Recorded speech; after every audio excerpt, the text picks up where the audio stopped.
I was talking about how you could do large scale combat. So, oh, you fucking non-Peter Jackson loving fuck. So the way I was going to describe it is the Battle of Pelennor Fields. It's when the I'm gonna try so hard to dumb this down for you. You fuck! Stop making these faces. How I think you could do it. Was it the one where they spilled water in the ravine or no? Isn't that a scene where they like flood a valley with water? Yes, kind of a river. Yeah. Anyways, that one? No, from the movies. No, it's the final big battle for humans. Like humans are. Where are the Griffins? The orc army moves onto a human stronghold, and they fight in the fields outside of the city. Outside of Moria. Oh my God, can you just let me fucking talk? Let's move on. I don't care anymore. Fucking roll the loot table music. Roll the loot table music. Dude, we're so far into this show. Roll the fucking loot table music. We're so far into this show. I'm going to bed. We didn't even talk about. We didn't. I got it. It's fine. We'll do an easy one.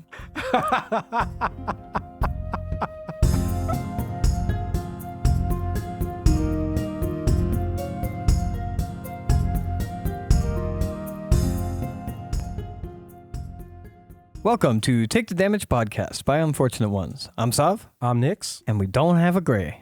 He's gone.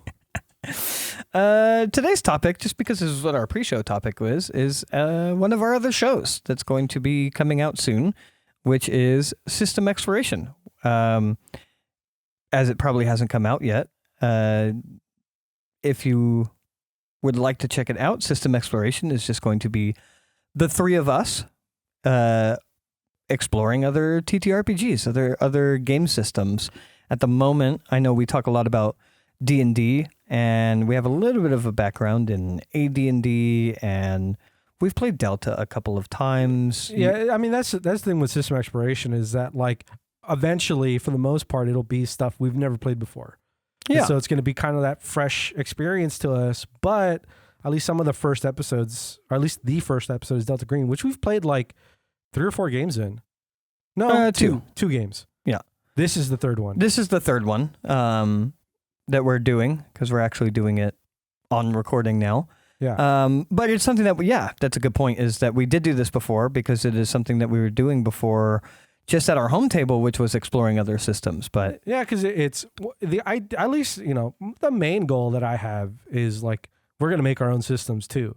Yeah. And it doesn't make sense to make your own system when your experience pool of TTRPG systems is like video game RPGs and like D&D. Well, also just because the systems that we've pitched are very different, as we've explored ideas of systems that we've wanted to write, and even one that I've already written, very different than D&D, which is great.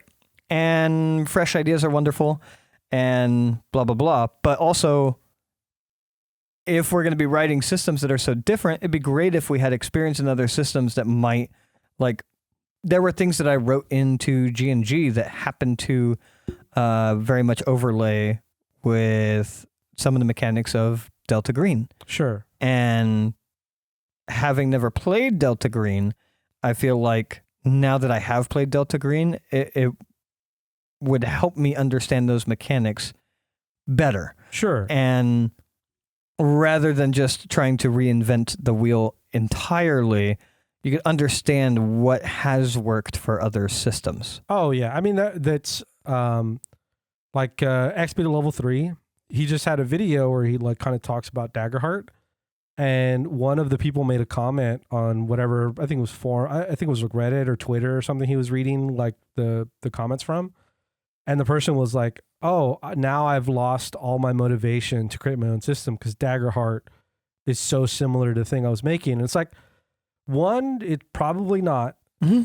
And 2, it's like, well, yeah, but learn from it. Like you're as your own creative process, if you had a legitimate original idea of creating a system and Daggerheart hit a couple of things similar, there's no way your final execution is going to be anything similar. Like there'll be elements that are probably the same, but like you're going to take your own twist on it and you're going to change it into different things. Yeah, like, inevitably. Yeah. The whole like hope and fear system that Daggerheart has, it's a whole different way of tackling it. The fact that like powers and stuff are based off of cards, and like those cards have interaction with, you're rolling 2d12s. Like, what is the difference between a card and just a feature on your sheet? Yeah, I mean, I'm asking. Oh, I think there's whatever their limitations, but it literally could just be that. That's what I was thinking, is that like, oh, it's just a physical thing that you could hold versus a thing that you've written onto your character sheet. But it's also like, it's an approach to how you would build a character and what it means to build your character in a particular way. Yeah. Where like you holding a fistful of cards and you being able to add cards to your character's deck. And like, I imagine also, given circumstances, you could give away these cards too. I don't know. I don't know. I don't know the full extent of some of these features, but it means you could, because nothing, like, granted, you could do the same thing. You could just erase it off your sheet. You just erase it, or you write it on someone else's sheet. There's something to a physical. I'm just saying it's anything physical is neat. Like people that play with their spell book, they sell decks of cards that are spells, so you could hold the spell book in your hand physically. People also write their own spell books. I love that concept of like a wizard coming to the table with a notebook where they've just written in all these spells, and they genuinely have to. I feel like also that would make wizards play the way wizards are supposed to be played, because wizards often forget that they have a physical book. It's so common for wizards to do that. And if they as a player are holding their book, I can see that bridging the connection with their character, of their character holding a book. The only player I've ever seen in like any form of media where they have like articulated and like played out the character playing a wizard in, I think, the way that like D&D has sets up the way a wizard's supposed to be played, is Liam O'Brien in Critical Role. In the second season of their show, he played a wizard, and he was so hyper-focused on making sure that he had his components. Anytime he cast spells, he would describe the way he used the components as part of the spell casting. Yeah. Anytime he would do certain things, he would talk about how he would protect his book. Like he would wrap his book in like something in order to go, like if he was going to go like cross a river or something, there was like a description of like how protective he was over his book. And like, it was like a big part of his character. I was like, that's the most elaborate and like detailed version of somebody playing a wizard I've ever seen. It's a problem that I have specifically with D&D, is the way that they handle tracking components, which is essentially nothing. Yeah. Is annoying and cumbersome to deal with. So most tables homebrew just not needing to do it unless there's gold value. And I think even the gold value thing probably came as a result of people not tracking components, where they're like, all right, well, these ones you should track. Yeah. I think it's one of those things that happens with mages a lot. Yeah. That makes mages even more overpowered, is that like mages are somewhat balanced. Somewhat. They're pretty fucking powerful. But they're somewhat balanced, and then also the rules for them always get homebrewed away because nobody likes having to track shit. You know what I mean? They just get like, yes, it is homebrewed away, but like people just lose track of it and stop focusing on it because it's not. It's like it's seen as like a bigger limitation than other classes have to deal with. So like, having to constantly track every piece of string that you're holding. Yeah. So it's funny because this kind of reminds me a little bit, again, another WotC property, Magic the Gathering, the card game. There's the designer of the game has a podcast, Mark Rosewater. He has like, I forgot what it's called. It's like while he's driving to work, he records a podcast. And so he gives you insight about like some of the concepts with his design and like their approach for certain things. I stopped listening to it a while ago, but back then he talked about complexity in the game and like keeping track of things, where they actually did limit cards, and they would limit the rules text of cards and what cards would do, because there's too much stuff. If there's too much stuff to track in a game, like this character has this card has this many counters. This card has like this thing that's counting down. Yeah. And then this card is also counting up this other thing. Is as you're playing the game, players would lose track of it. And the way that Magic the Gathering works, at least on the tournament side, if you lose track of anything, that Like a judge could be called over, and that could be like a game loss. Sure. You could lose a game because you're not keeping track of things, and you're letting triggers fail, or you're letting it's like this whole thing.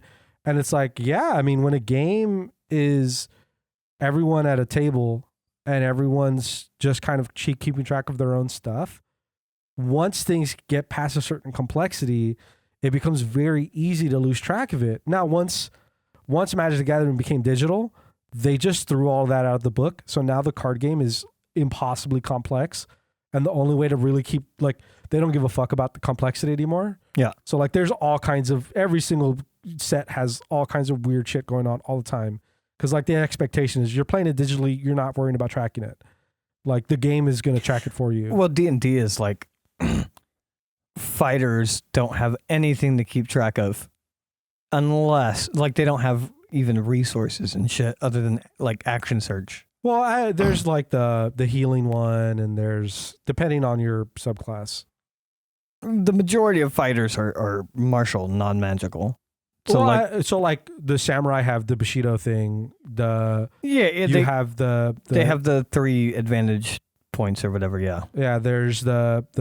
But it's so minimal is my point. Sure. There's yes. still action surge, but it's by like, comparison, other classes, it's so yes. minimal that like mostly what fighters have to keep track of is nothing, and they just slash.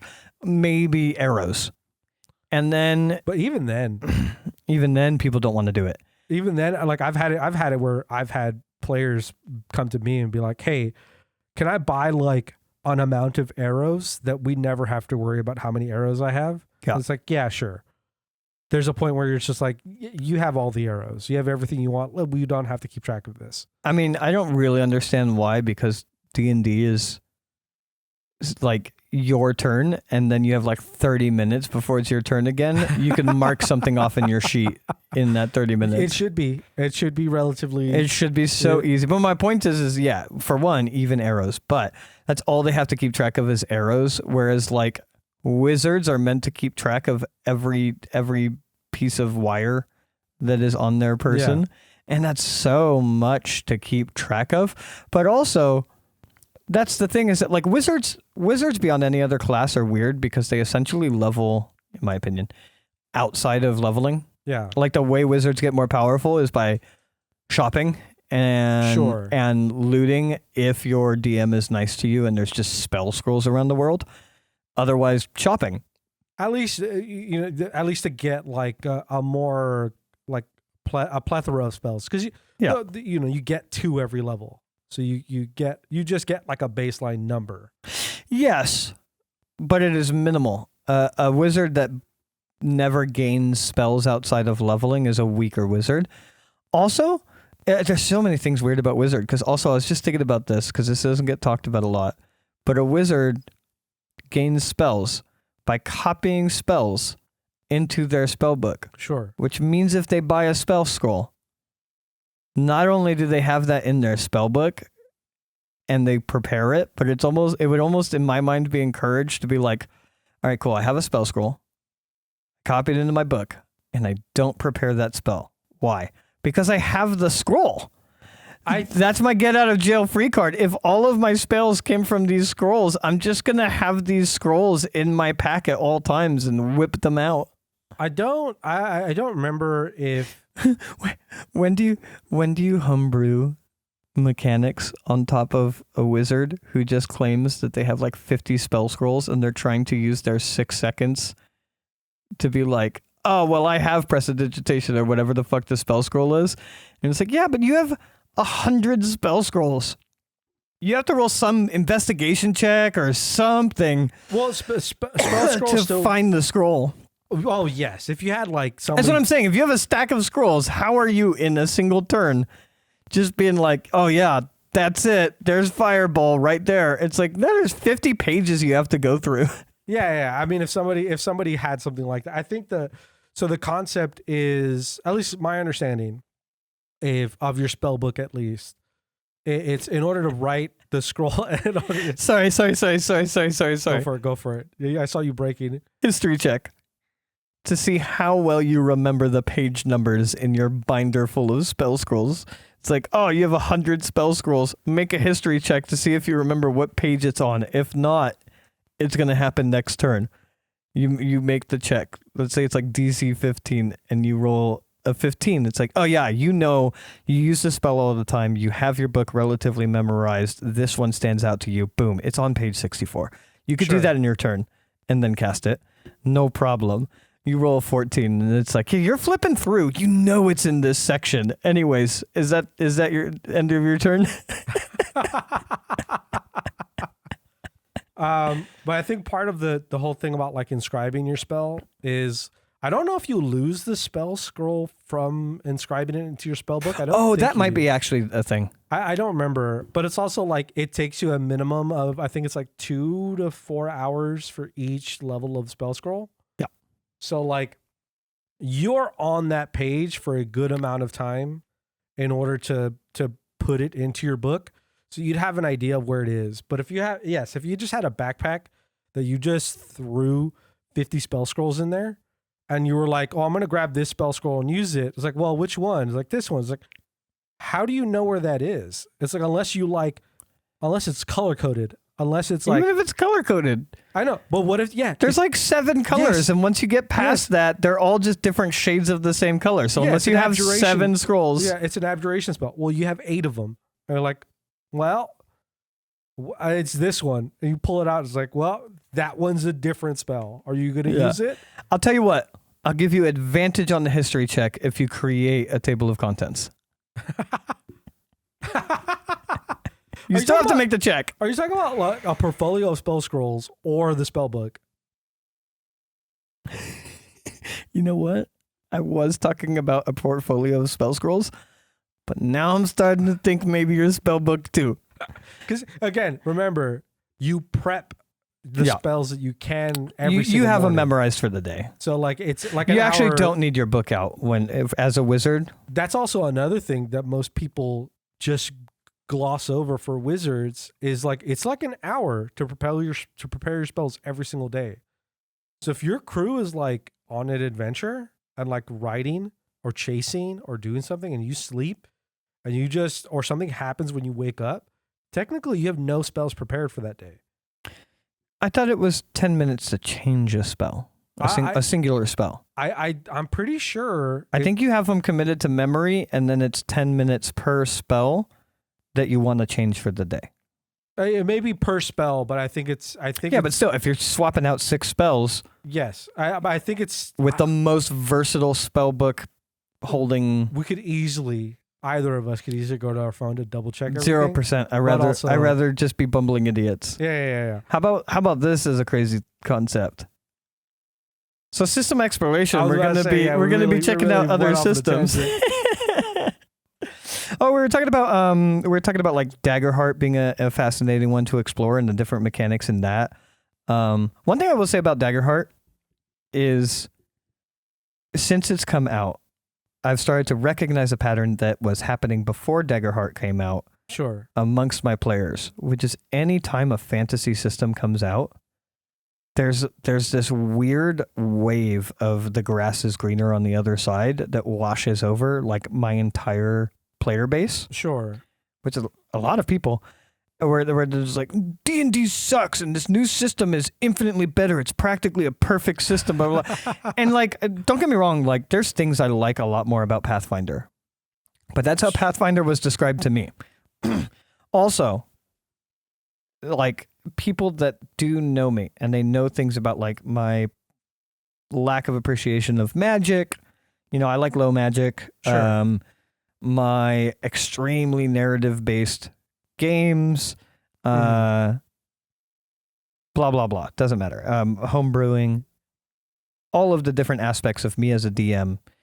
And then they'll have a fantasy system, or my lack of love for being a superhero as well. I like being a more grounded person in the world. I don't want to have 100 HP when a commoner has 10. Sure.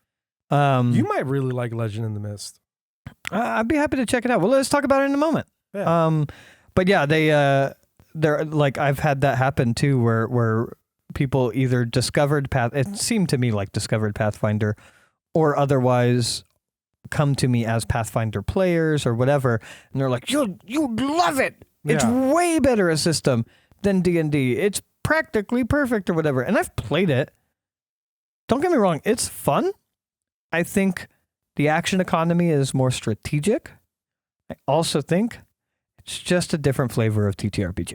I don't think the grass is greener. I think it's neat. I could see if I was super experienced in both of them having a preference in one way or in one direction or the other. But the idea that it is an answer to all of the sins that is D&D, it's just a different system. They're both fun.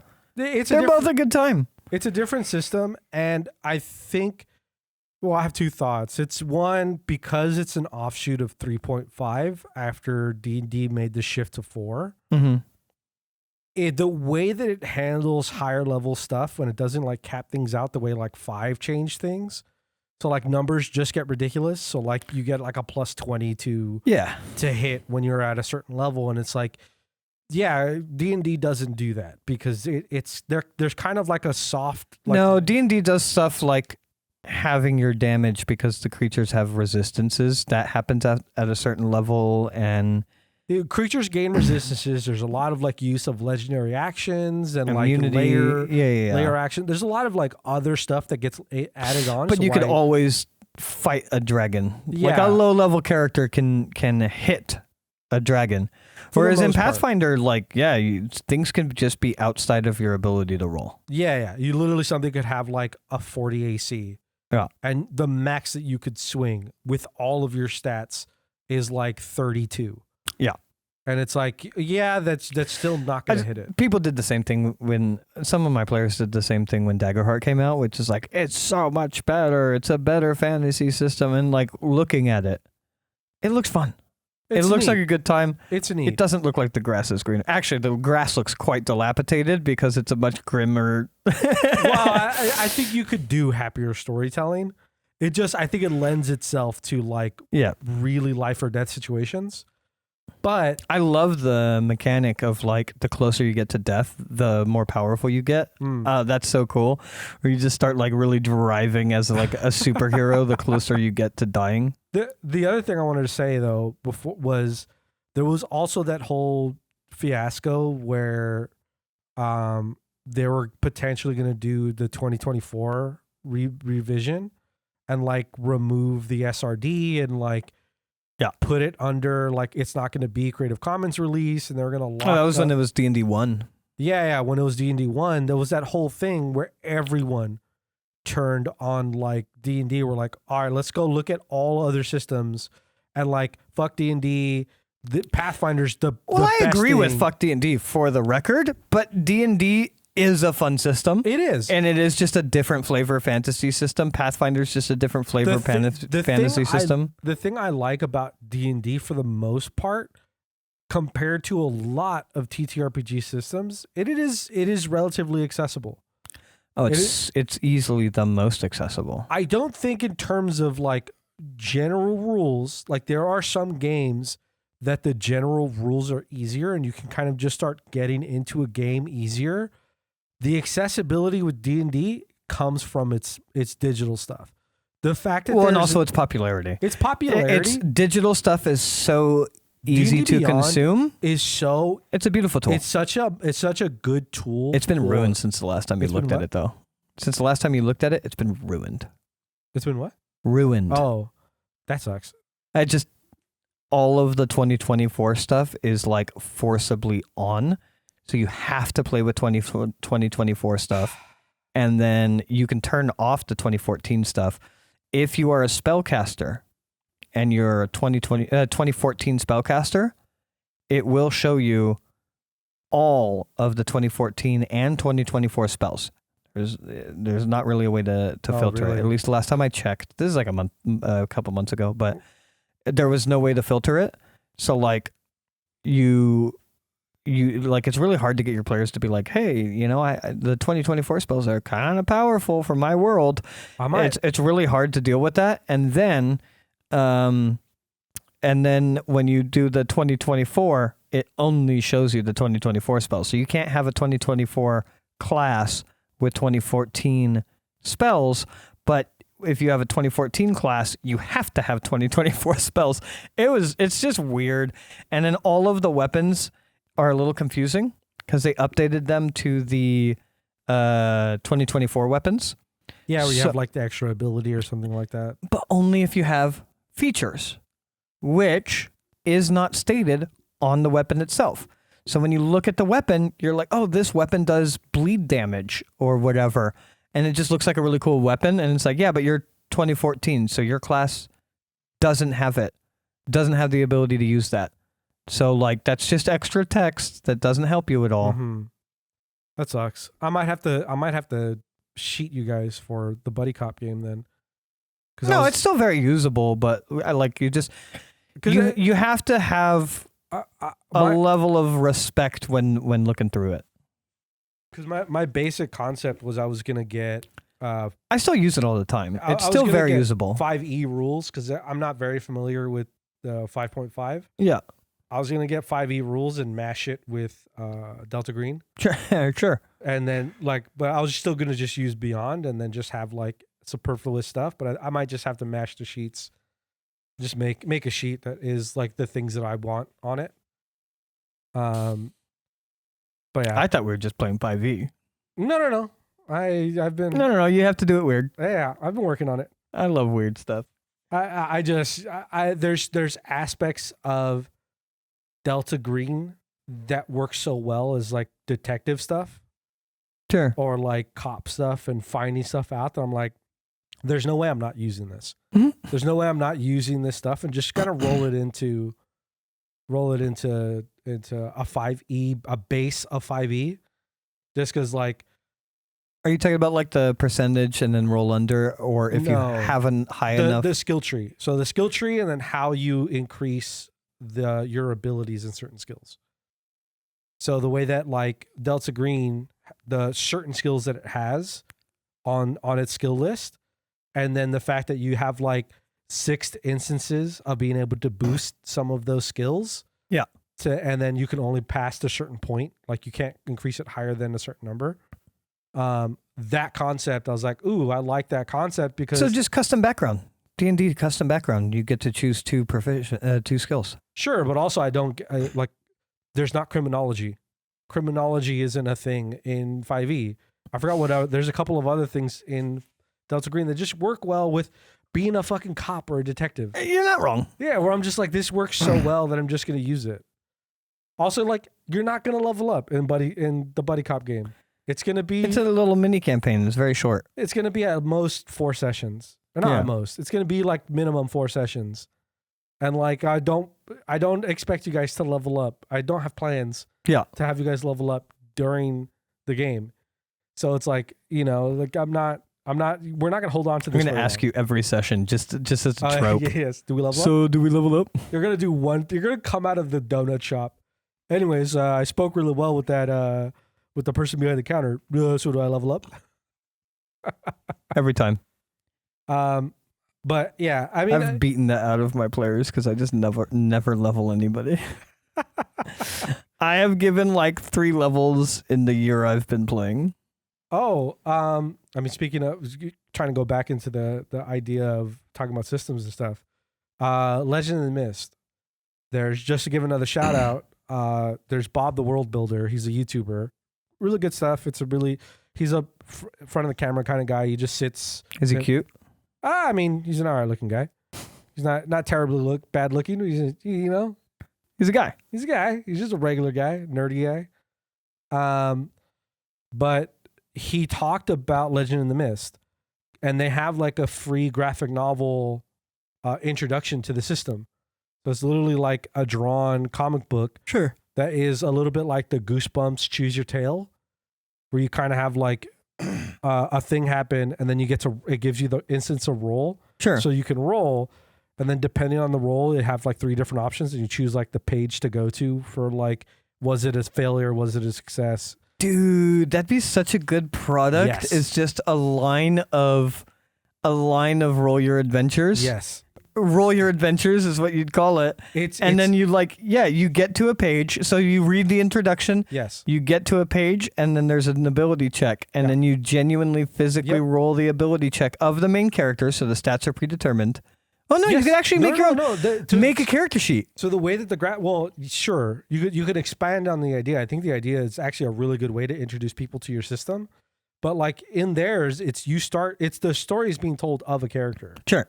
So like you have a character, he has predetermined stats, so that when you get to these places where you roll, the part that you do as the reader is you do the roll and you add the stats. Yeah. And there are like also even things where like if you meet certain people, you can choose an object, you could choose a thing.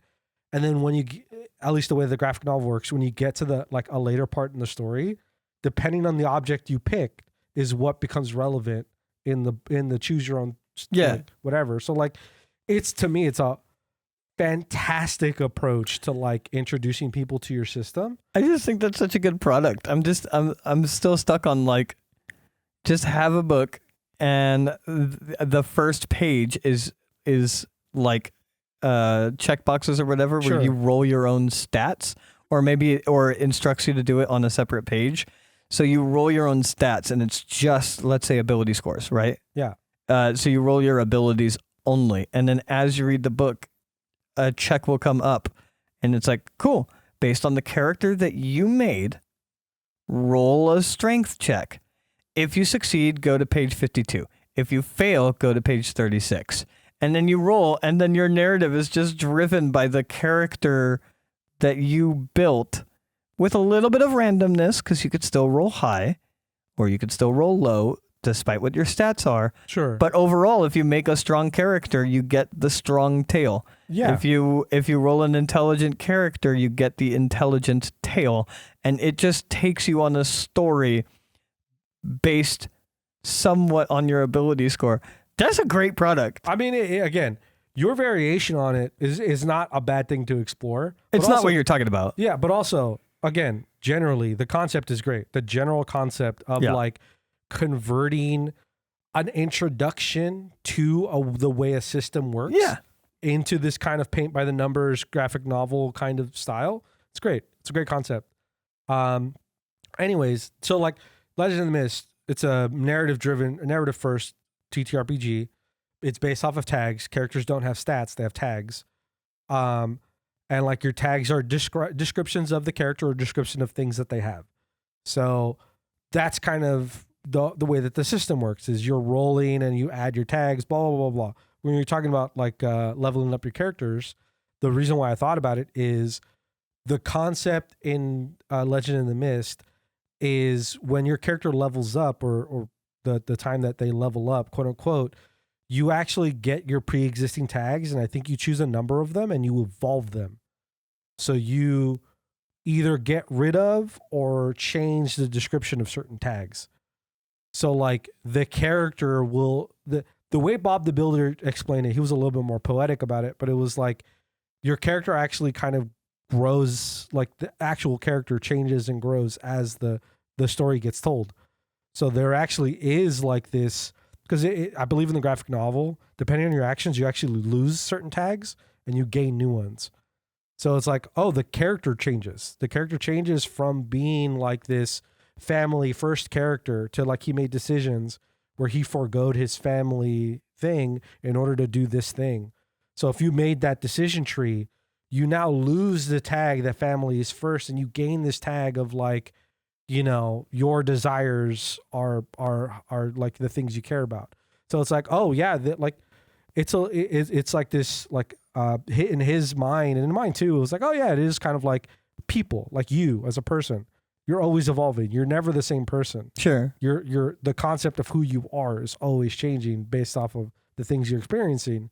And it's like, yeah, here's a TTRPG that is trying to play with that concept. Is trying to play with the concept that the character you're playing as can evolve and change and like lose aspects and gain aspects of themselves. So I was like, oh, it's pretty neat. It's a neat concept. Legend of the Mist parts of it look so utterly convoluted because it's like the whole tag system and how the tag system works. And like, it's also like a little bit generous to your players where like the players are the ones who determine whether or not the tag is applicable to the moment. And you were saying that earlier, and my immediate thought was like, just with some of the people that I've played with online, of just being like, oh, I'm gonna punch this zombie in the face. Okay, what are you adding to that? I'm adding my undead origins. Okay, that makes sense. Yeah. What else are you adding to that? I'm adding my, I don't know, bloodlust. Okay. Yeah, that makes sense. Yeah. What else are you adding to that? I'm adding the fact that I'm a father. Yeah. What? How is that? Well, because I don't want to live in the world. I don't want my kid to grow up in the world where this zombie exists. Yeah. Okay, I guess. Okay, and then I'm adding gardening. What? Well, because the body's decomposed. So if I kill this and then it decomposes into the ground, then that's me just I have my garden, but the world is a garden as well. Like, and it's just like, you're just add everything every time. Then if you're gonna play like that, I think there's some level to but there's also something to be said of like, just don't play with people who suck. Yeah, XP level 3 had XP level 3 had a little bit of that with Daggerheart too, because there's stuff in Daggerheart where it's open to the player.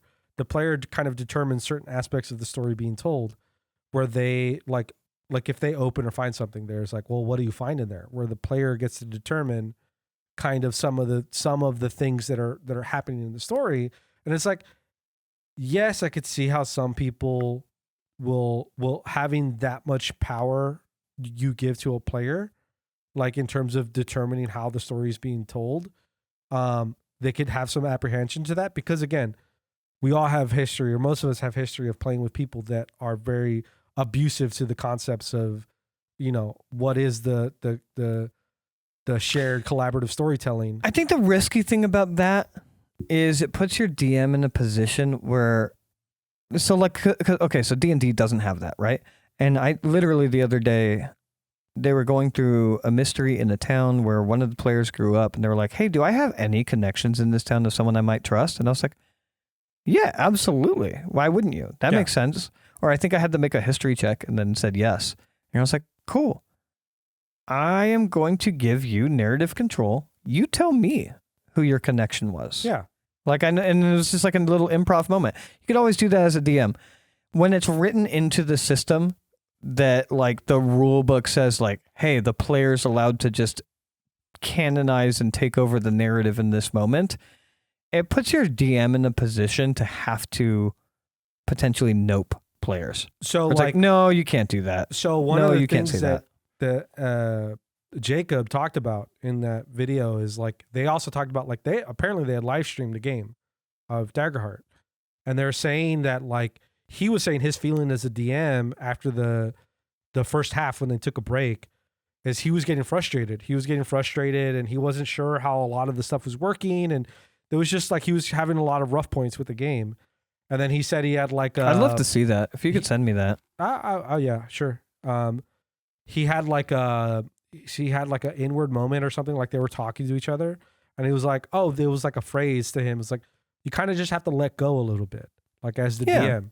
Just kind of let go a little bit and let the story breathe and let the narration happen, and kind of like, that might be okay. I would have to see how these mechanics are handled, because like, sure. He just said that like once he did that, everything started clicking a lot more. And maybe it's that well written, because I could tell you that I've had that before of players kind of, really emphasizing things that they want to happen and blah, blah, blah. And it's like, okay.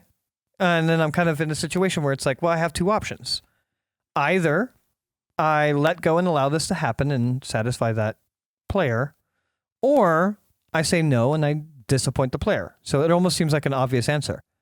And then we play through it, and either the table or even that player might be like, oh yeah, this session's just kind of dragging. And it's like, yeah, because you went from having someone cultivating your story to everybody just chitter-chattering. Sure. You know what I mean? And like, I think that kind of takes away the responsibility of the DM to cultivate a fun experience, and puts the cultivation of the fun experience in the hands of the players, which is fine. But it means that it's not one person. It's I would be afraid of the too many cooks in the kitchen thing, where it's like you have one person making sure everything kind of stays kind of funneled and on track in terms of table entertainment. And then if you pull away from that, you could have too many cooks in the kitchen where everybody's trying to have all of these different narratives happening and the game drags on or is otherwise going in a direction that some players might not like because one player had the authority to just pivot the campaign. I think I'd have to see how well it's done. But yes. It's so funny. XP to level 3 has like, it's like a lot of his like shorts and whatnot are so like cringy and I do enjoy them. I'm not, it's a style of humor. They are what they are. Yeah. But it's like low quality handheld cameras. It wouldn't surprise me if he records on the phone. I don't know if that's true or not. I think his later stuff seems the quality. I haven't watched them in a while, but it's also funny because like the flip side of that is that I also very often heavily agree with his opinions on things. Yeah, I mean, he's the reason why there were no wizards, by the way, because I was the original one that pitched no wizards, and it was after watching his video on wizards. Yeah. I don't know if we've ever talked about that because I don't think we really talked about XP to level 3 back then. But he had a thing on wizards, and the whole time he was talking about wizards, I was like, yeah.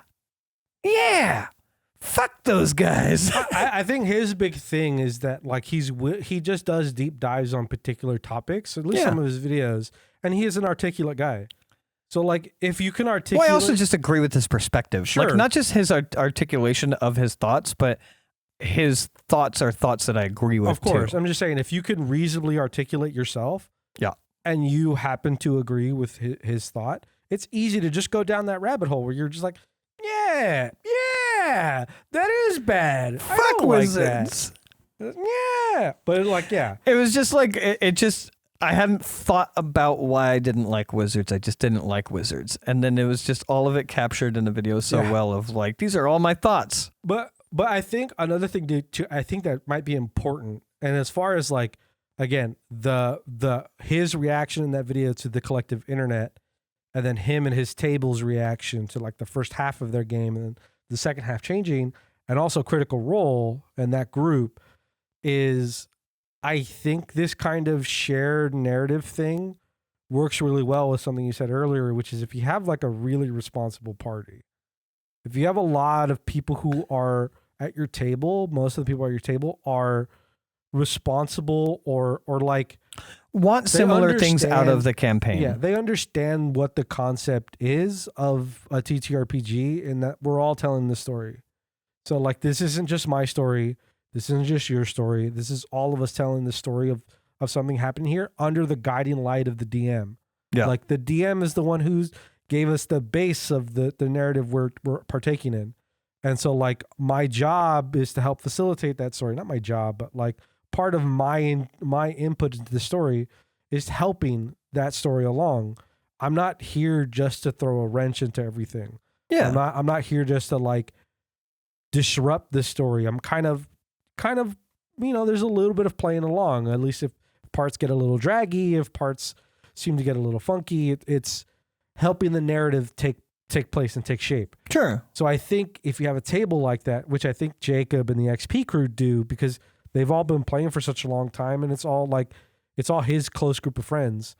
And Critical Role is, all of them have also been DMs, like, or at least most of them have also been DMs in games. And so like, I think there's a certain level of understanding that a narrative is taking place. And so like, if they're in games or in a game where like your part of your responsibility as a player is introducing narrative and like being part of the narrative in such a drastic way, then like, yeah, it's going to turn out okay. But if you're in a group of people where you have chaos players and you have players who are all nothing but wrenches, they are just a walking wrench in a game. Yeah. Then like, yeah, I could see a game that gives narrative responsibility to that player. They're just going to be like, well, what do you find in the treasure chest as you open it? Oh, I find 2 gallons of gasoline and a blowtorch. It's like, oh, you do? yeah, okay. It's like, oh, I'm gonna set everything on fire. I was like, oh, okay, cool. Where the whole building's on fire now. Yeah. Like where are we going from here? I think hot take. Yes. You can be a new player. That's fine. I don't think you should join your second campaign until you've been a DM for Strangers Online. I kind of like the people who say like you should do customer service to know what it's like. Yeah. Yeah. Yeah, you shouldn't be allowed to go through a drive-through unless you've worked fast food. Yeah. To know what the experience is Yeah, so that you're fucking respectful. like. Yeah. I think not your first game, but before your second game, you should DM at least a table, preferably online with strangers. I have never DM for strangers, so I do not fit that responsibility. Yeah, and I think I don't want to. I think you should. I don't. No, there are certain people that just are automatically respectful at the table. I was literally talking in our first Delta session for system exploration. I was literally talking to Gray afterwards where I was like, I kind of did like a dick move thing. And I immediately fucking backtracked on it. And we literally played through it in session 2, actually. Where like, I think I am so overly cautious when playing Delta Green that when you were like, oh yeah, let's just go to the corners and start doing stuff. And I was like so weary about, first of all, if we don't flash badges, you can't just see a body on request. Sure. And then if we are flashing badges, that could get us in so much trouble. And it nearly did. Yeah. And it nearly did. And it's not over. We haven't gotten to the next scene yet. I don't know what's going to happen. So like, I was so weary about it that you were like, oh, well, we can go to the corners, which is, by the way, where a huge clue was. Yeah. So I wasn't even right about it. But immediately I was like, nah, let's not do your idea. I mean, I didn't think what my approach was going to be as successful as it was. In terms of like, part of my idea was my character CDC. So like, what would a CDC person have to do with a murder and like be in a morgue? But like, as soon as I flash the badge and shuffle some papers and talk about like, hey, what kind of protective equipment do you have? Like, I think most people would be CDC in here. What do you mean? What are those papers? Why do you need gloves? What's going on? Yeah. And it's like, and also like, if he tried to leave, I'd be like, please, could you not leave the building? Yeah. Like, it would be like, I'm putting somebody. Well, it also worked that that you had a different authority as well to back you up. Yeah. Worked so well. Yeah. We shouldn't talk about this. This is not out yet. But yeah, I just, in general, player responsibility always, it's the thing that I always want to talk about anytime I talk to anybody about, anytime I talk to another DM. It's funny because I think D&D helps because it is a way more structured. Instead of take the damage, we should just rename this podcast Player Responsibility. Take the responsibility. But I think D&D, because it is a little bit more structured and it's less, there is a narrative, but it's nowhere near as like narrative focused as so many new systems that are coming out are. Well, there's mechanics that are coming out that directly relate to narrative that I think people are really starting to enjoy. Sure, but what I was going to say is that like I think because D&D is so much more like there's a lot more mechanical focus and the narration comes from the DM, that I think when players don't have that personal responsibility, when they either you're new or you're just a chaos person, like I think, or chaos gremlin, I think is a proper term. The D&D kind of helps keep you a little bit more tucked in, a little more like constrained, versus something that is way more narrative focused, where like giving you a lot of like narrative control could turn into a bad situation or could feel stressful. I almost feel the opposite. I feel like D&D is so focused on combat that it's essentially like reigns free on the RP.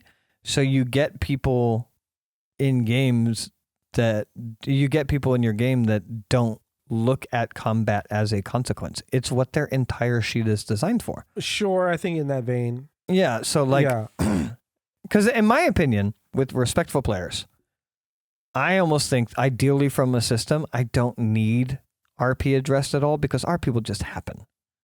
You know, I need mechanics to resolve specific things, and generally the most crunchy part that needs resolution is combat. I am trying to hit this person. Are you good at hitting people? Are they good at not getting hit? Do they have something that they can do to react to you trying to hit them? It's the crunchiest part of any system is the combat. Whereas like RP is just like, I'm talking to this person. Cool. You don't need mechanics. Just talk to them. You know what I mean? Sure, and then if it gets crazy, then it's like, okay, roll me a persuasion check. That's not crunchy. You know what I mean? Sure. I think I'm just, it's two different sides of the same coin, which is just like, if you have a game that is narrative focused, the people who are Chaos Gremlins are going to make that harder. And also, if they're Chaos Gremlins in a game that is more focused on the mechanical nature of something, they're going to make that more chaotic. Because like the few experiences that I have of people just making things weird and like obtusely chaotic for no reason are like players who it was during RP moments where they weren't a part of the RP, so they decided to set a roof on fire. It's another reason why I hate splitting the party. And this wasn't even a split party. The one I'm specifically thinking of. Oftentimes it's also people that split themselves. Hey, we're going to go do RP. Well, I have no interest in that, so I'm going to stand outside. And then as soon as you're doing the RP, well, I'm bored. I'm burning down the building. Yeah. It's just like, yeah, I mean, I guess you could do that. And like, that's what's going on because again, for that kind of thing, it's hard as a DM to be like, no, you're not doing that. Yeah. Like, because that's not the point of the game. Point of the game is to, again, the collaborative storytelling, the like, well, what are you doing? What are you doing? If like in the middle of a fight, well, not necessarily, but yeah, in the middle of the fight, one of the characters in the table just wants to go, I'm just going to run over there and strike that old lady. You know what? I would love to put into one of the robots a scenario where robots? AI. Oh. One of the chat things. And then just be like, hey, here's the scenario. This player's not very interested in RP, so they decide to wait outside. The people go into RP. It takes more than 2 minutes, so they get bored and decide that they're going to burn down the building. How do I, whatever the D&D version of corporate speak, tell the player that they're not doing that? Where it's like, hey, I don't want to take away your agency, but I would like to bring it above table and ask if everybody at the table is comfortable with that level of chaos. You know what I mean? Like, What's the corporate speak way of handling this situation of basically telling that player to fuck off and just let people RP for a minute? The only thing I can think of is, again, this would have to be outside. Because, like, yes, if people at the table are okay with it, there's not a lot you could do about it. Yeah. But if you were to just, like, if I was to just run a game and I just had a player, one of my players just rogue off and then just set a building on fire because they're bored, the only thing I could think of is like, oh, what are you using? You know, what materials you're using. And then like, as they're about to do it, it's just immediately get caught by some guards who just happen to be there. And the guards are just obscenely more powerful than they are. So like, as they try to get away, they just get stopped. Hard in the hero fantasy system. Was that? Hard in the hero fantasy system. It would only be, I think it would only be really, you could only really do it if they're at a lower level. But like, even if in a hero fantasy, like, yeah, you guys are intrepid heroes. You guys are going to become the heroes in this fantasy or the villains. But like at this point in your life, you're level 3 rogue who's trying to set a roof on fire, and level 10 or 12 guards are coming to deal with you. And it's like, guess what? The in this town, the way guards roll is 2 fighters and a mage. Yeah. So like, even if you try to do magic stuff, like, they're going to be able to stop you. So like, That's the only thing I can think of is to be like, you just have like an omnipresence god in the form of guards. Be like, hey, what are you doing? As they're like trying to set the thing on fire. In general, I think there's a level of just you disregard you have to play for players that are not responsible instead of trying to write for them in fear of it. Because realistically, you're not writing for the bad players, you're writing for the good players. You know what I mean? Sure. But it is so easy to just always sit back and any rule you hear, just be like, I know exactly how I could name someone that would abuse that. Yeah. I mean, I have several people. The person I thought of in terms of the person who actually set the roof on fire, that was an actual thing that happened. Yeah. But again, it's also my favorite scenario that I paint, that I paint when explaining to people of like chaos for chaos sake. It's also like, as a DM, I think thinking about it right now, it'd be like, oh, if I just had a character jump on a roof and start setting somebody on fire, if they weren't in a big like empire town, why couldn't it just be another adventurer who's walking down the street who sees somebody starting to set a roof on fire and they misty step next to them as the fire's starting to go out, and they with their foot tamp it out and go, what are you doing? And they look up and it is just like, it's just a random adventurer who happened to be walking down the street as you were setting the roof on fire. And like, yeah, you can start shit with them, but like they're way higher level than you are. I mean, I think overall another way to address that is just like, ask people their intentions first and be like, what are your intentions? I'm going to set the roof on fire. Oh, okay. And then just bounce back to the other party and let them play out the entirety of their scene. And then be like, cool. Go ahead and roll for it. Yep, you are successful. So as the player party is leaving the building, they see you setting a fire. It took you this long, but you are successful. That's funny. The dude's just like, yeah. They're just trying to strike a match the whole time. Well, it's also just like, I'm just not going to pay attention to you when you do things like that. Yeah. I mean, I think it's part of it is trying to gauge, because it is when you're trying to play with strangers. It's part of it is trying to gauge what the table is. Yeah. Because I imagine there's plenty of people who would even relate to the idea of being a chaos gremlin. Like, no, that's me. I'm the guy that wants to go when everyone's shopping. I want to go set stuff on fire. Yeah, you suck. Yeah, and it's stop listening to the podcast. But like, if the whole table's like that, or at least the majority, if the whole table's like that, it's different. Genuinely, it is different. Like, sure. Literally tonight, I was playing with a party of 2 people who know each other very well. And it was very chaotic. It was session 1, and it was immediate first 5 minutes mischief. But they were both doing it. Sure. So it's fine. No, that's A-okay. I'm sorry. I should have corrected myself and said the majority. If like you have, or even half, you have 4 players and 2 of them want to be chaos and 2 of them don't. That makes it a lot harder if you were to present the idea like, hey, who at the table wants this? Yeah. And then 2 of the people are like, yeah, I do. And the other 2 are like, I don't know how I feel about this. You're like, that's a 50-50. Yeah, well, then you go like, hey, how about you 2 come on Tuesdays and you 2 come on Wednesdays? Yes. And You should. This is a bad table fit then. Yeah. There is something to that where it's like, yes, you can have all chaos table. Again, like our podcast where we're talking about system explorations and different systems, and then it's just 30 minutes of us talking about player responsibility. Hey, it's like 20 minutes. Everybody at the table who actually wants this. Change places. No. Anyways, so Karen. I actually haven't looked at it, but that's the one that you said is like 20 pages? The Bob the World Builder, when he was talking about Legend of the Mist, he one of his things that he brought up was he doesn't like the fact that the rule book is like 500 pages. Yeah. And he said he got spoiled because Karen, the first edition, is like 20 pages. And so I looked it up just a little bit just to see what he was talking about. They're on a second edition. So I don't know how big the second edition is, but I believe it looks like it's a Creative Commons release.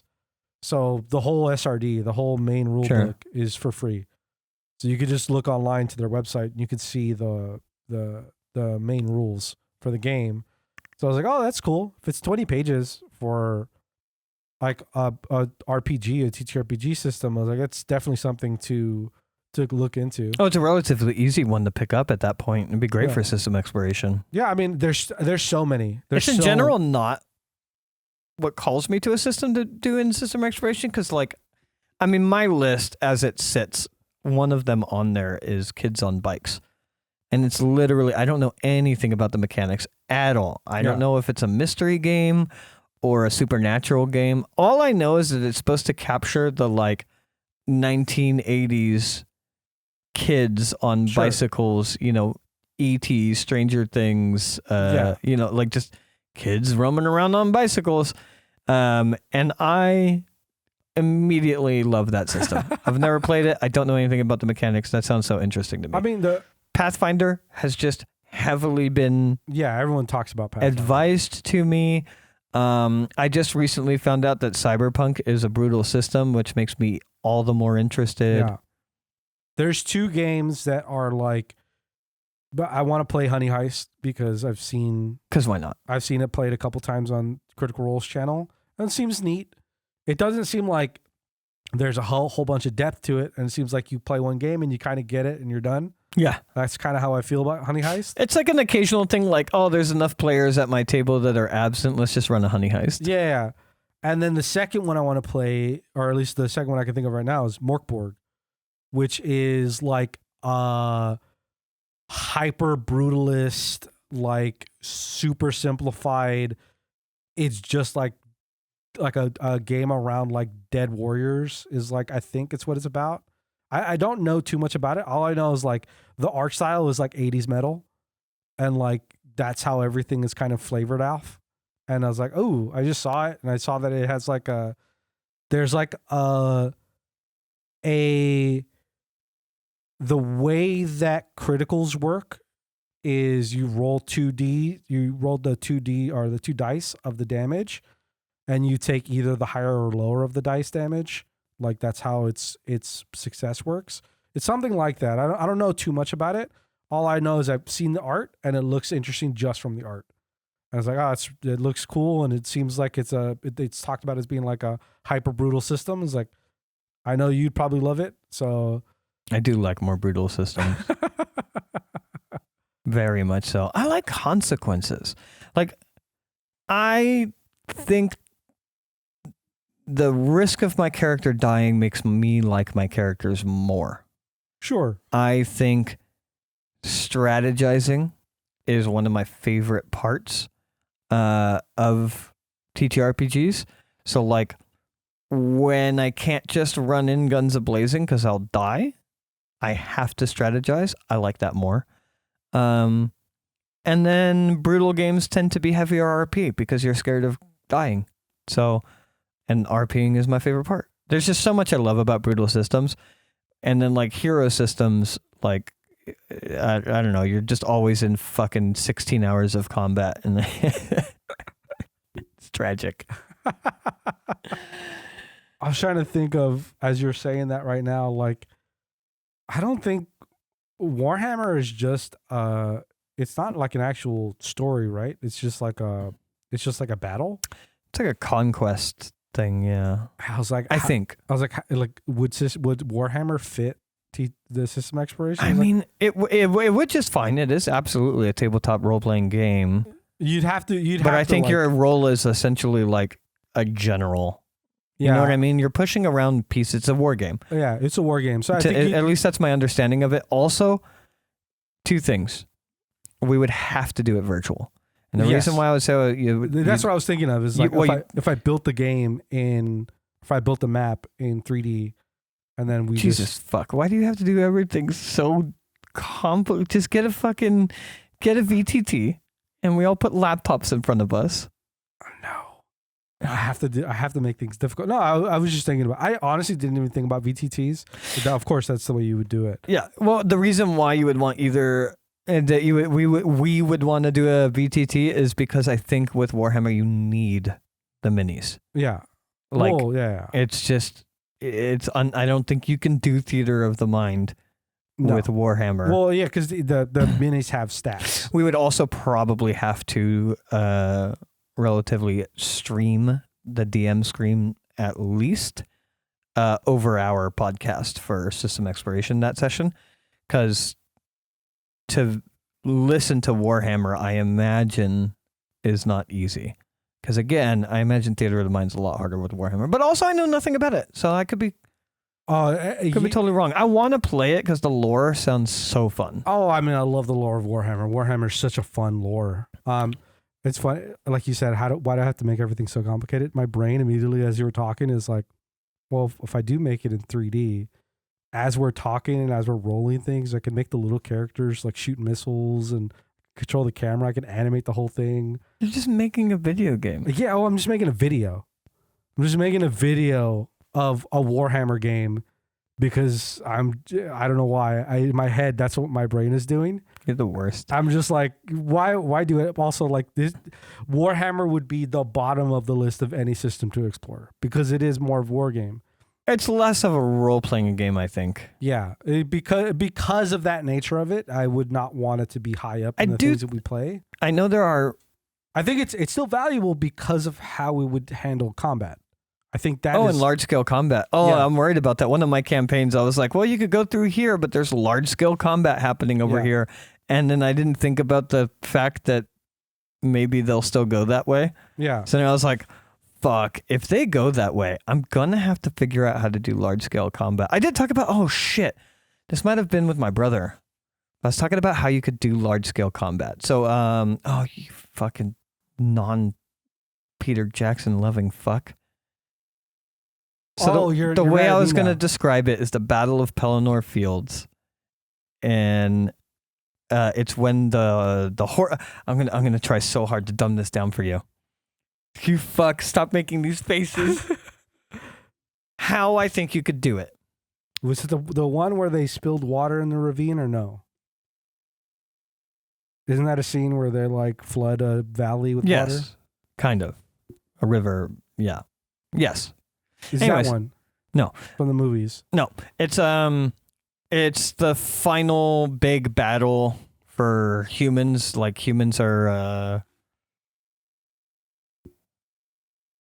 Where are the Griffins? The orc army moves onto a human stronghold, and they fight in the fields outside of the city. Outside of Moria. Oh my God, can you just let me fucking talk? Let's move on. I don't care anymore. Fucking roll the loot table music. Roll the loot table music. Dude, we're so far into this show. Roll the fucking loot table music. We're so far into this show. I'm going to bed. We didn't even talk about. We didn't. I got it. It's fine. We'll do an easy one.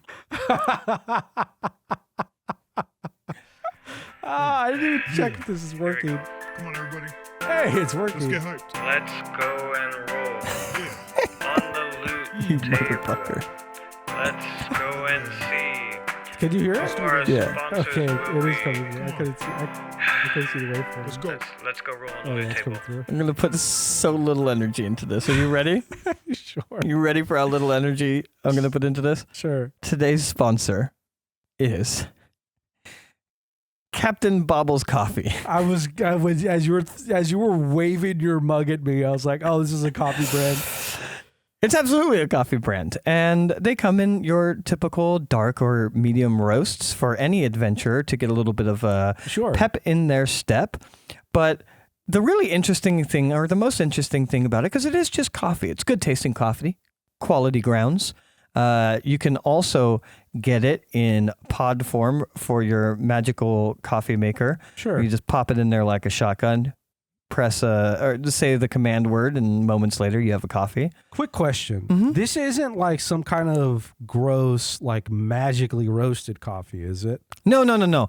So the coffee is roasted in traditional dwarven ways. That's really nice. For those that would be mining all throughout the day and all throughout the night.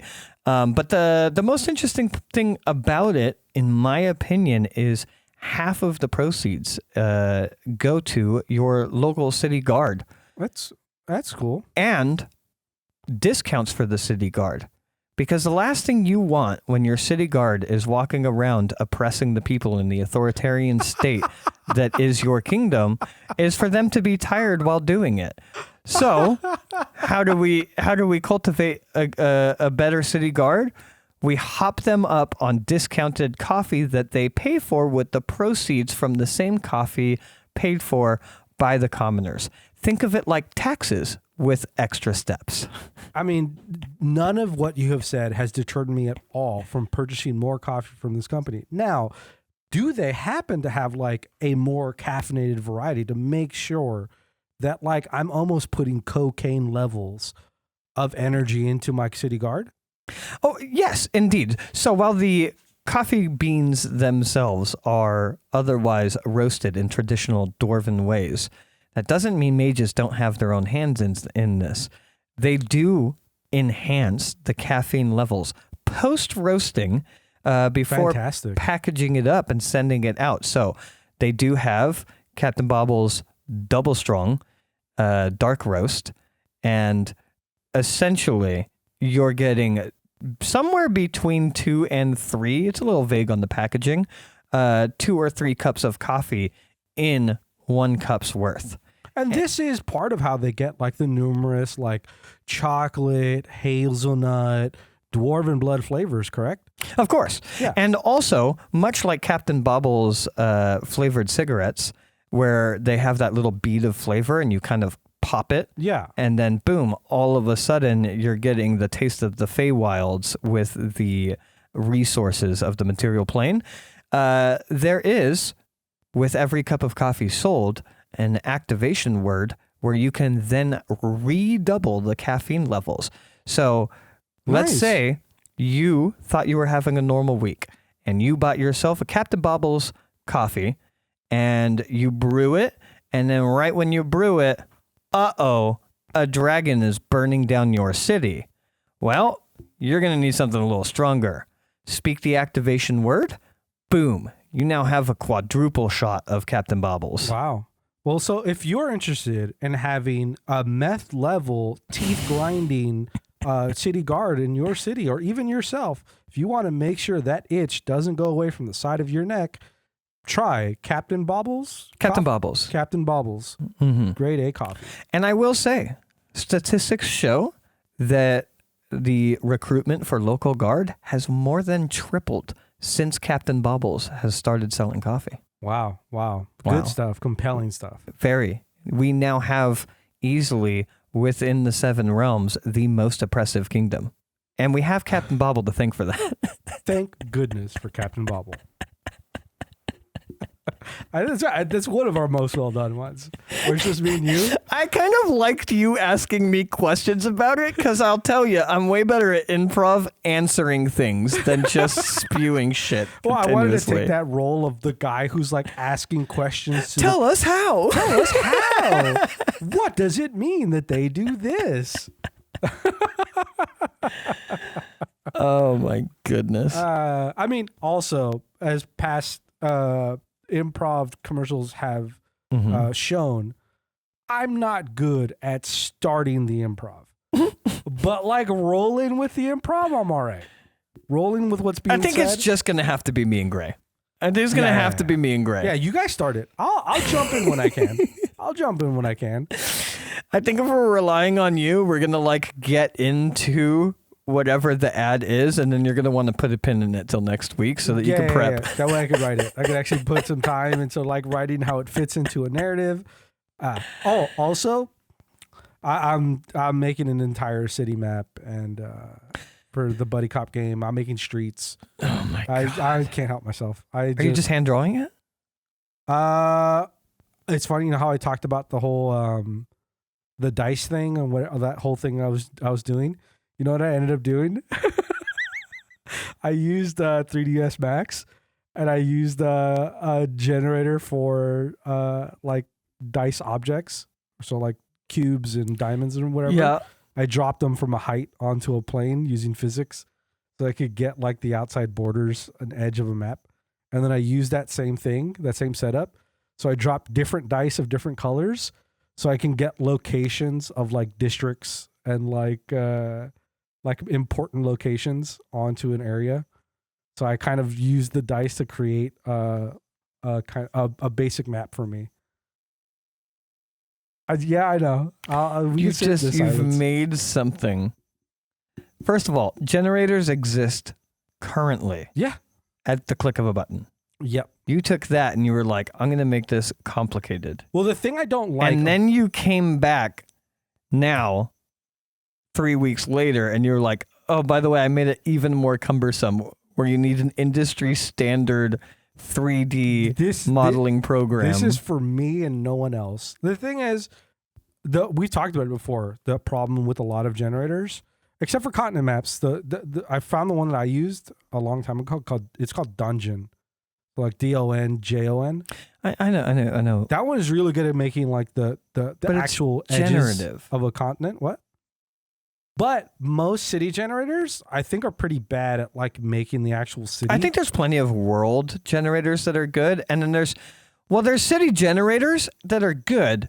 They're just not customizable very well. Yeah, that's the part I don't like is like sometimes the outer shape and like some of the stuff that's like in it are just like, it's not, to me, it just doesn't quite hit. Or it also just looks boring.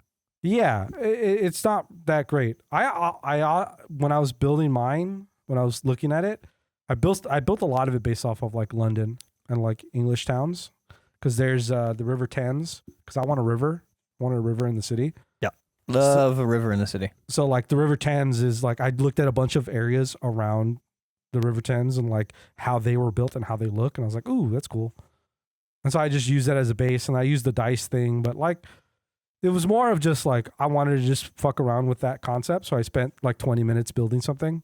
I was like, oh, that's neat. And I took it into Photoshop and I like made some edges and borders. But yeah, I just can't help myself, because part of me is I want the idea that like, oh, you guys are going to drive down 9th Street. No, I like that concept. Yeah. And so like, I get it. They're like, oh, we're going to go to 9th Street in Harrison. And it's going to be like, yeah, that's where this thing is happening. And it's like, it's fun to have, in my mind, it's fun to have streets and to have like locations you can go to.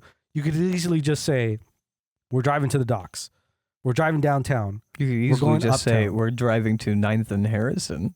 You could too, but also like, if there's a chase, like now you have to chase somebody, and like, yes, it all could be theater of the mind. It all could, like, none of it could be relevant to anything else. I just like to, in my head, I don't plan on showing you guys the map. Like, it's just for me. It's just how I like to have things and how I like to see things. At the end of the game, when we're done with it and it's done recording, I'll release the map. It's not released yet, but there is a map making tool that shows a city making tool that shows really good promise. Oh, really? It's called the Dios Project. Oh, that's cool. It looks expensive. It looks like they want to charge people like monthly and a lot. Yeah, there was $50 a month or some shit, like crazy high. I could be wrong about those numbers. In fact, I don't want to do them wrong, so I will look this up while I'm speaking. But it's the only one that does some even similar to the things that we've been talking about like vector drawing, and within the vector it has it populates buildings. Sure. That are evenly spaced. You can determine the spacing of them, Yeah. so you could have a sparser city or a denser city, trees within vectors and whatnot. So you kind of draw it like a vector drawing, and then, and I think you could do mountain ranges and shit for the surrounding that you draw in once again with the vector drawing, and various biomes and shit. It looks really good, but it is not out yet, and it looks like it's going to be expensive. But I really do want to use it. And then I use for my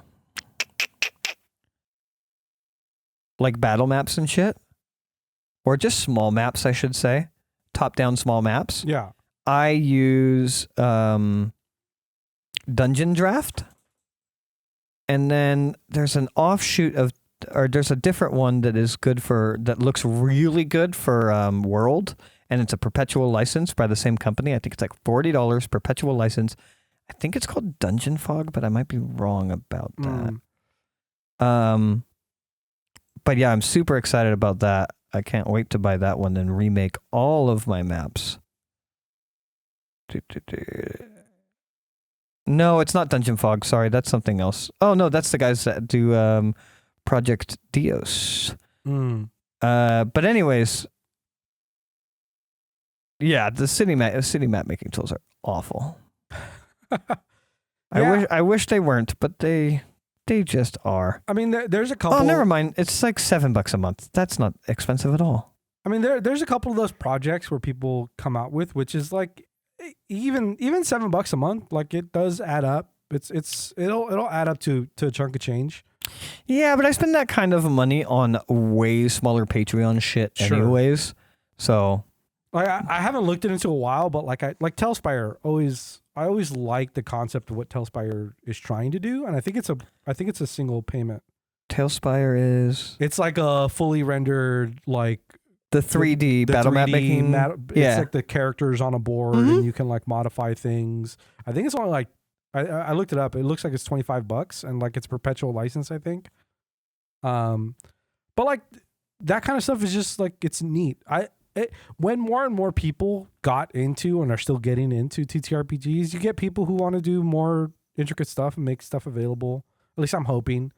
Where people just make tools for it that are just going to be... Oh, for the record, there are 3D mods for Foundry VTT. Yeah. So... yeah. Very easily, we can... Oh, also, you have access to my... your Foundry. Foundry. Yeah. I'm just saying, you have access to it, so... Yeah. You could design it in a VTT. No, the buddy cop game. Yeah, yeah. I mean, but I currently don't have a real reason to. Well, also if we were going to do Warhammer, yes. Yeah, but like for the buddy cop thing, I don't have a strong, compelling reason to develop it in a. No, and I would like VTT. to stick with Theater of the Mind for our system exploration because I want it to be a very digestible podcast where we're just exploring systems and mechanics and first playing through them and then talking about them on here on our podcast, because that is going to be part of it. Is system exploration will be just the actual plays of us exploring the system, and then our debrief after each campaign, which are mini campaigns, by the way, like 3 to 4 sessions or whatever. We'll have a debrief, which we will do on our podcast, Take the Damage podcast, where we just talk about that system in depth. Yeah. What do we have lined up? Oh, I was going to say... Delta Green, I know you wanted to do another run of... DCC. I was looking it up Classic. Again, and I was like, oh yeah, I forgot. The thing I wanted to present to you guys, because we talked about like our system exploration being a low level and high level like version of each system, is do you guys want to do another funnel? Yeah. Okay. Because that is low level, but it isn't like low level where things... Like it is low level in the system. What's the highest level you could be in that system? I don't know. All I know is like I rarely see adventures that are very high, but I think I've seen like level 15. I almost feel like we should do 3 for DCC. And the funnel should be a one shot. Yeah. Right? So I found a funnel that's really interesting too. So funnel one shot. Hopefully we get a character out of it. Yeah, I would love for you guys to... Well, there's a one-shot system that I found, where it's a tournament system. Like it's designed for, I think it's designed for playing at like a convention. Okay. Where you have people that are waiting to play for a DM. Yeah. Anytime a character dies, another that person goes off the table, and a new person comes to the table, and they arrive with a character that just so happens to be having hid somewhere. Like you place them in the environment that the players are currently in, and they like pop out of a barrel or underneath a bed or like from behind a cabinet. So like even if you guys are just going through characters, you guys are just killing them off with its tournament style, quote unquote, I could just keep bringing you back in, and hopefully one of your guys makes it. Gonna need a and it just- name generator for that. There's a website where you could just generate level 0 characters.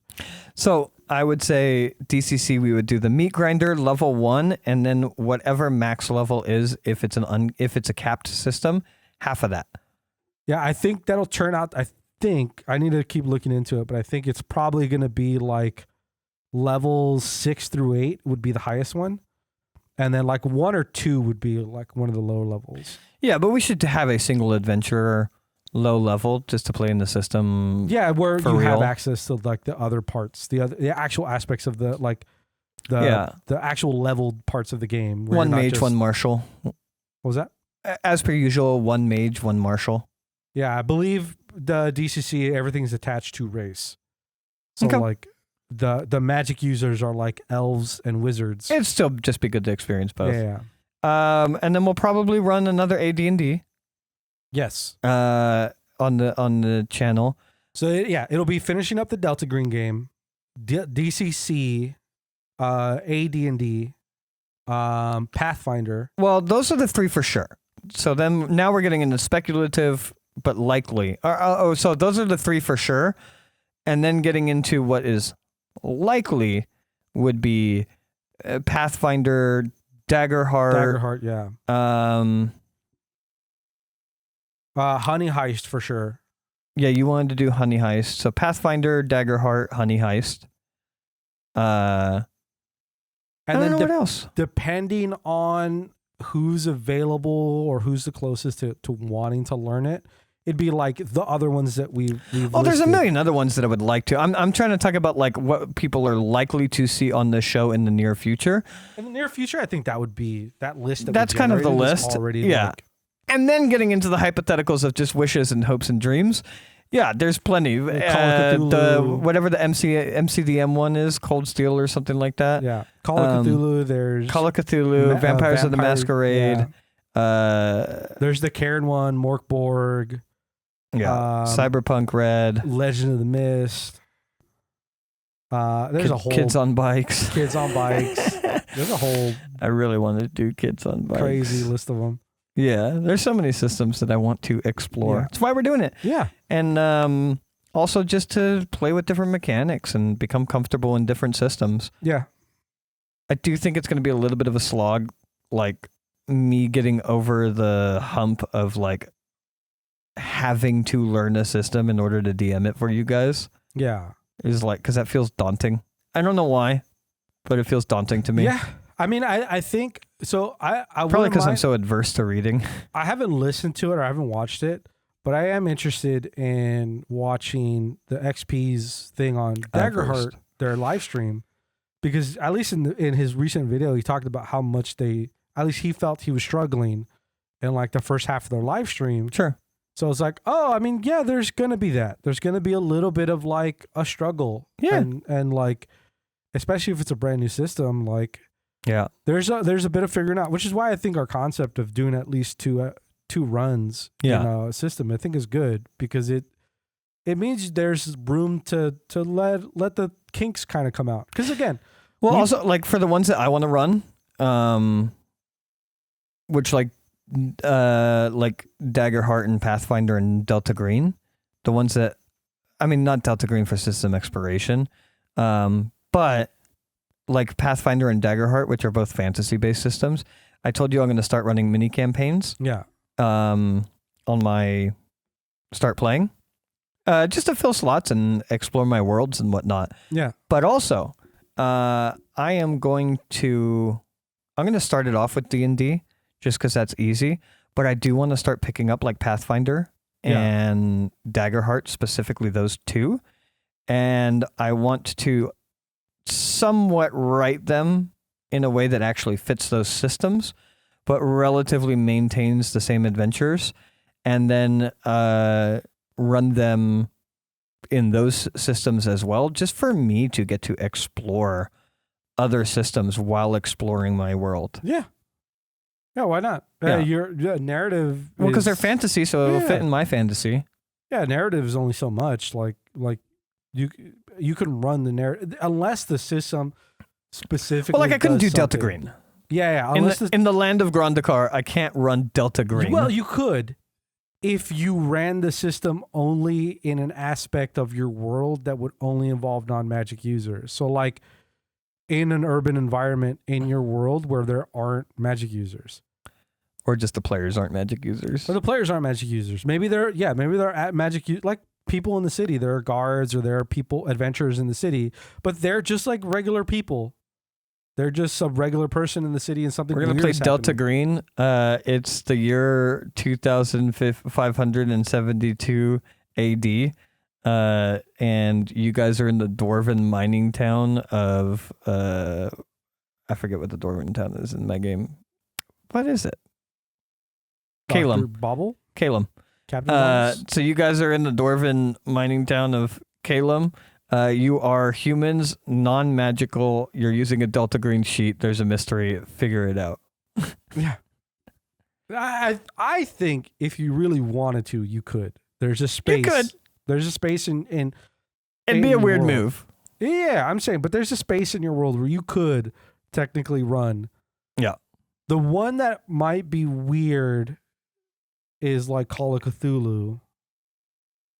Maybe. Delta Green and Call of Cthulhu are like the same thing. I just don't know how much.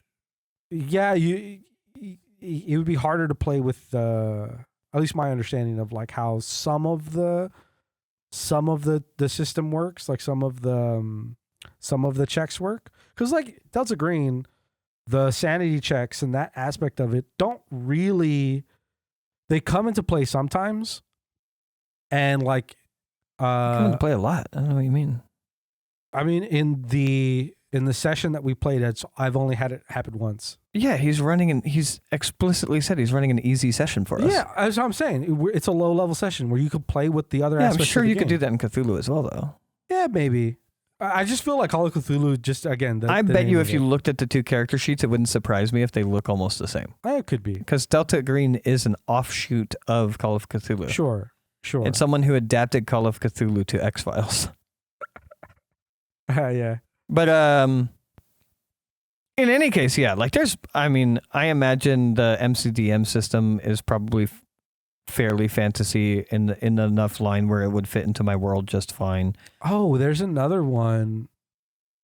I'm trying to think of it. There's like I could run DCC if I wanted to in my world. It'd be fine. Yeah, they're fantasy. There's one where people got upset at them because they were one of the people who were like when the whole D&D 1 thing was happening where they're like, we're going to make our own system.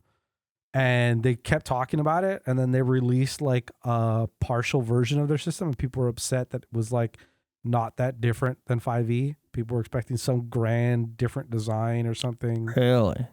I'm trying to remember the company. And like, I think I follow their Discord. I wonder if it's MCDM. No. MCDM is a different company. Okay. Yeah, at least it's not the one. I wouldn't think so because I've heard them talk very highly Cobalt about Press. Cobalt Press, I believe, they came out with their like a version like of a their beta, system. and then it was too close. I just remember a bunch of, at least at the time, I remember like a bunch of people commenting on it, go like, "This isn't that different. Like this isn't that big of a difference between 5e. You didn't like why are you even making a system?" It was like the gist of the vibe I was getting. I could be completely wrong. But I remember they were one of the big people that were like the pushback from the D&D 1 thing. Sure. Then as soon as D&D or as soon as WotC complied, but as soon as they like relented on their whole thing, a lot of that talk went away. Yeah, but there's still a residual hate for WotC. No, I'm and not saying, people yeah, sure. want to move away from it. I would not be surprised if Daggerheart did take over. There's this weird pocket where like D&D wasn't very popular, and then it was the only popular one in like the 80s, and then it fell out of popularity in the 90s. And then in the 2000s, I think it kind of like slowly inched its way back. And then in the 2010s, it really fucking blew up. But like, I think it's really only held the title because it's the only one that people knew about it. And by people, I mean people that came in swarms in like the 2010s. But now those people are already here. And now they're looking things up and they're exploring and they're realizing that there are other systems. And then WotC is absolutely shitting the bed and then sleeping in the same bed with shit in it and then trying to sell you the shit bed while hugging you with their shit bodies. And so everybody's like, oh, also fuck the company that runs D&D. Well, maybe we should look at these other ones.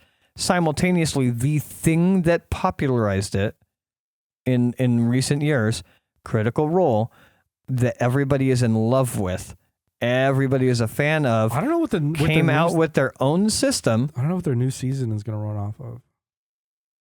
I don't know. Do you know that Brendan Lee Mulligan is going to be the? That's so cool. I actually might watch that one.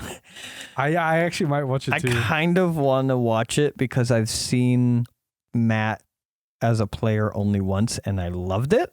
Oh, Matt is a great player. And then I love Brendan Lee Mulligan. So to have Brendan Lee Mulligan at that kind of table, I'm very much into. I like Brendan Lee Mulligan, but a lot of the tables that he plays with just feel a little bit less serious to me, which is fine. There's nothing wrong with that. Different strokes for different folks. Ooh, it is using Daggerheart.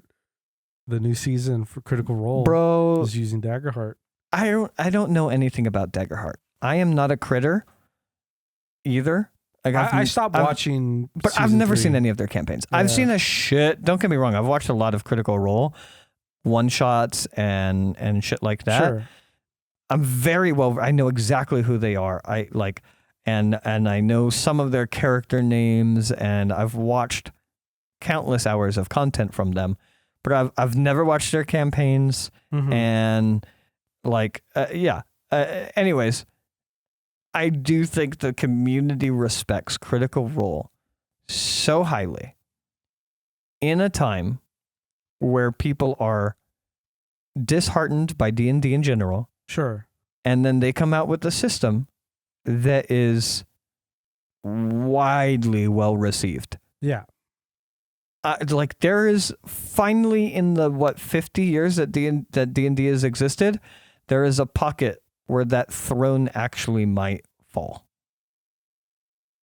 Yeah, I mean, there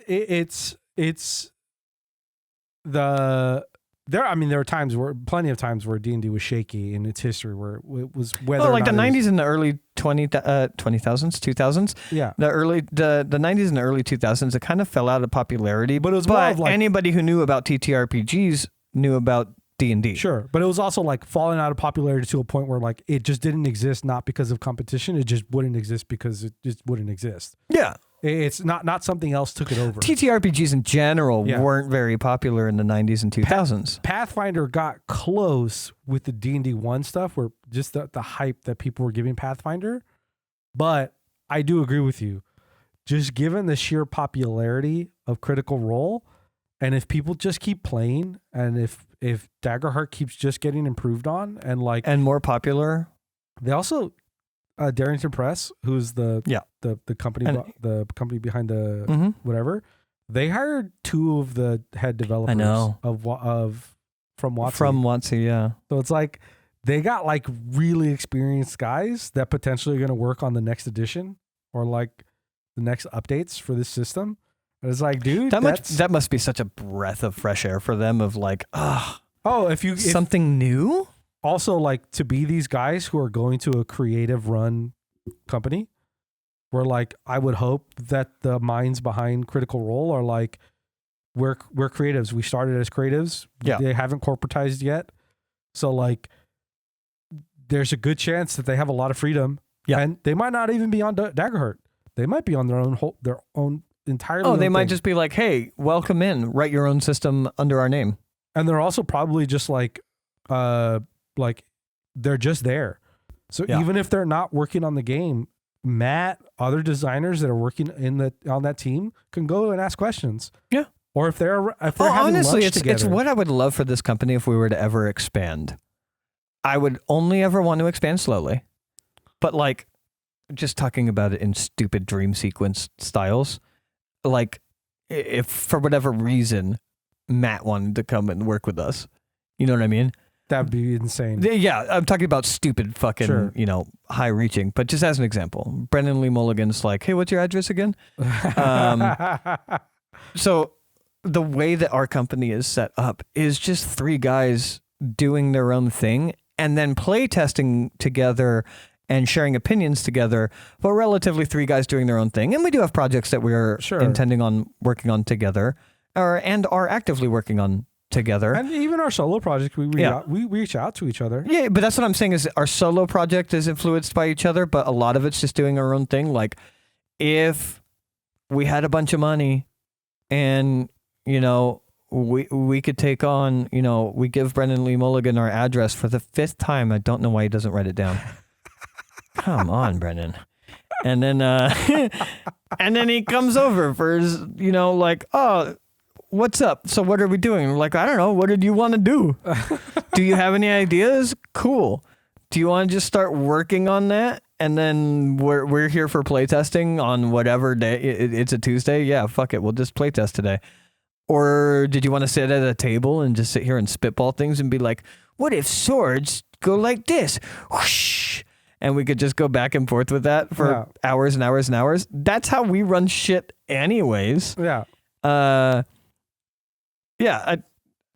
Honestly, it'd be like if we were to be the ones that hired out of WotC, they might not be working on the next edition of Realm Watchers. They might be working on whatever cool thing that they've always wanted to work on. I mean, that's 100% would be, again, if this becomes what I would hope it becomes, which is, again, a creative-led projects. Yeah. What have you always been wanting to work on? Yeah, work on it. Yeah. It's going to be all under this banner, and we're going to help each other out as much as possible. If I hired Chris Perkins and Sean Evans, I think, not Sean Evans. Sean Evans is the interviewer from Hot Ones. Oh, Sean Evans is Hot Ones. But I think it's Chris Perkins is one guy. I don't know who the other guy is. But like if I hired him and like my first thought wouldn't necessarily be, oh, here, come work on 2nd edition Daggerheart. No. It would be, hey, what have you got bouncing around in your brain hole? Yeah, that you've been wanting to create for God knows how long. Well, our whole thing is wide variety. It's not like just systems. It's also adventure modules. If they came to Darrington Press, because that's our company now. Sure. Because we bought them in this big merger. Yeah, because that's how successful we got. Fired Matt and brought Brennan in as our lead. Yeah. Fire? Why would you fire Matt? To bring Brennan in. If we have to, actually, yes. If we have to, I get it. Because I want to say things about New York and have someone yell at me about it. That's why. Anyways, Matt, it's Brennan, been a long one, and we've been tangenting Matt, like Brennan, crazy. come on over. You're hired. Yeah. I think Actually, no, we're taking over, and we are Matt and Brennan now. Do you want to be Matt or Brennan? I like Brennan. You'll be Brennan? Yeah. I'm Matt now. Yeah. You call me Matt. Later tonight, when you're looking deep in my eyes with the lights off, you call me Matt. Sorry. Let's switch it so that I'm Matt and you're Brennan. That way I could do thunk.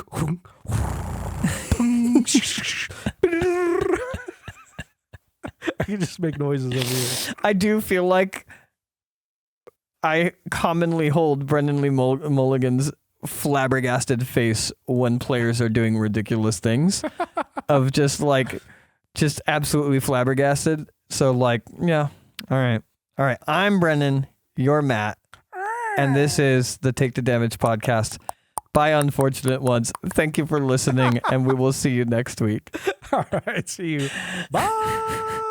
Bye. We do. Let's do the sign offs. Actually, let's do it right. Yeah. All right. I'm Brendan Lee Mulligan. You can catch me over at I'm Sov. You can catch me over at startplaying.games. Link in the description. Feel free to join one of my games. I'm going to be opening up more games for mini campaigns soon to get more players, but also for me to explore my worlds a little bit more, other parts of the worlds, specifically parts that nobody has decided to go to. Now I'm going to run games where the hook is there. So come help me explore my worlds. Otherwise, I do take custom requests. Feel free to reach out for custom requests. And I'm Bill Burr, and you can check out my show dates on my website. When did Bill Burr become a I part don't of know, this? I just said it. Yeah, I'm Nix. Goodbye. Bye. Like, subscribe, hit bells. Yeah, do all Patreon stuff. that. Bye. Website.